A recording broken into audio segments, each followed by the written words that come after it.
नमस्कार, आज है 22 फरवरी और यह है अमेरिका लाइव। सबसे पहले नजर डालते हैं आज की खास खबरों पर। पेशावर में तालिबानी आतंकवादियों द्वारा 2 सिखों की हत्या की मीडिया में खबर। कहा जा रहा है कि अपहरण के बाद फिरौती की रकम न मिलने पर की गई हत्या है। और अफगानिस्तान के हेलमंद प्रांत में चल रहा ऑपरेशन मुश्तरक कितना कामयाब है, जानेंगे दक्षिण एशिया जानकार से। वॉशिंगटन डीसी से मैं हूं वॉइस ऑफ अमेरिका का अमित श्रीवास्तव। अब खबरें विस्तार से। मीडिया में खबर है कि पाकिस्तान के पेशावर इलाके में तालिबानी आतंकवादियों ने 2 सिखों की गला काटकर हत्या कर दी। खबर है कि दोनों का 1 महीने पहले अपहरण कर लिया गया था और समुदाय के कई और सदस्य अब भी आतंकवादियों के कब्जे में हैं। जसपाल सिंह नाम के एक व्यक्ति का शव खैबर में और महाल सिंह का शव और अगजाई में मिला। इंटरनेट अखबारों में यह भी लिखा है कि पाकिस्तान के तहरीक तालिबान ने खैबर के 12 से कई सिखों का अपहरण कर लिया था। अपहृत सिखों की सही संख्या के बारे में स्थिति अभी साफ नहीं है। इस बारे में और जानकारी लेते हैं दक्षिण एशिया सुरक्षा विशेषज्ञ राजा कार्तिकेय। राजा, स्वागत है आपका। राजा, पहली बार ऐसी घटना सुनने में आई, तो क्यों, क्या सिखों पे जानबूझकर अटैक किया, कुछ कहना चाहते हैं या जस्ट एक पैसे के लिए ये इंसिडेंट था? देखिए, फिलहाल तो ये क्या कहा जा सकता है कि तालिबान ने ये जो किया है, ये वारदात पैसों के लिए किया था। हालांकि वो अगर जैसे कोई रिलीजियस माइनॉरिटीज को मारते हैं तो जो पॉपुलेशन में उनका कोई उस पर उनकी पॉपुलैरिटी पे कोई असर नहीं पड़ेगा, ये सोच के उन्होंने ये किया है। और ये भी बात है कि वहां पे जो सिख हैं, जो औरंगजाई में जो सिख है या जहां पे जसपाल सिंह की लाश मिली, कितने हैं? मतलब ये खबर क्या है कि वहां पे ये कुछ 10,000 के आसपास हैं जो कि पार्टीशन के बाद जो इंडिया में नहीं आए थे और वही रह गए थे। वो कई कुछ सदियों से वहां रहते आ रहे हैं। और अफगानिस्तान में भी बॉर्डर एरियाज में कुछ सिख हैं जो रह गए थे। कई लोगों ने अफगानिस्तान छोड़ दिया था बल्कि तालिबान के रूल के वक्त, और पाकिस्तान में आ गए थे इनफैक्ट। और ऐसे भी हैं मतलब सिख जो अफगानिस्तान से जाके पाकिस्तान में NWFP में आके वहां बस गए हैं, तो इनमें से वो भी शामिल हैं।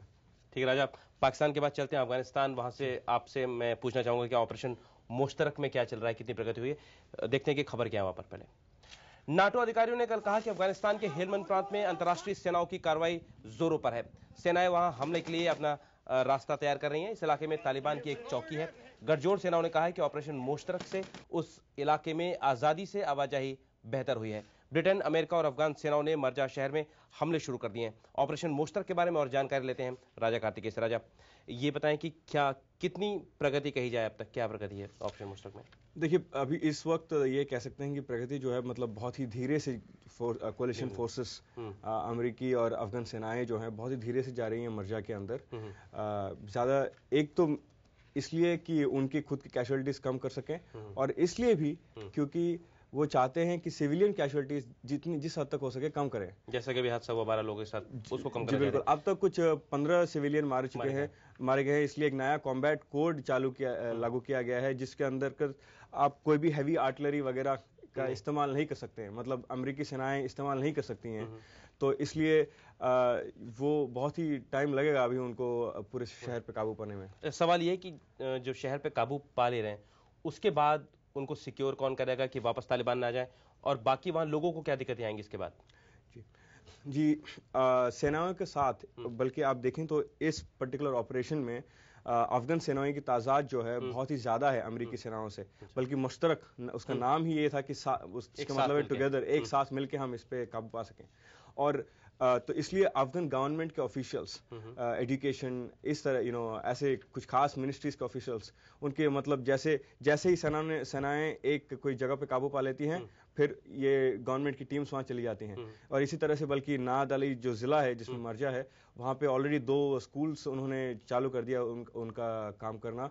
और फिर अफगान पुलिस का क्या रोल रहेगा, क्या सुरक्षा? जी बिल्कुल, पुलिस का इसमें बहुत ही अहम रोल रहेगा कि सिक्योर करने में, क्योंकि सेनाएं तो हमेशा वहां रह नहीं सकती। और इस वक्त बहुत ही ज्यादा क्राइसिस से गुजरा अफगान नेशनल पुलिस, क्योंकि जितनी एम्फेसिस सेना पे दी जा रही है उतनी पुलिस पे अभी तक दी नहीं जा रही। और इसीलिए आप देखें तो वारदाक जो प्रोविंस है ईस्ट सेंटर में, वहां पे अभी एक खबर आई है कि कुछ 25 पुलिस जाके तालिबान से मिल गए और उन्होंने अपने हथियार भी साथ में ले गए और तालिबान को सौंप दिया।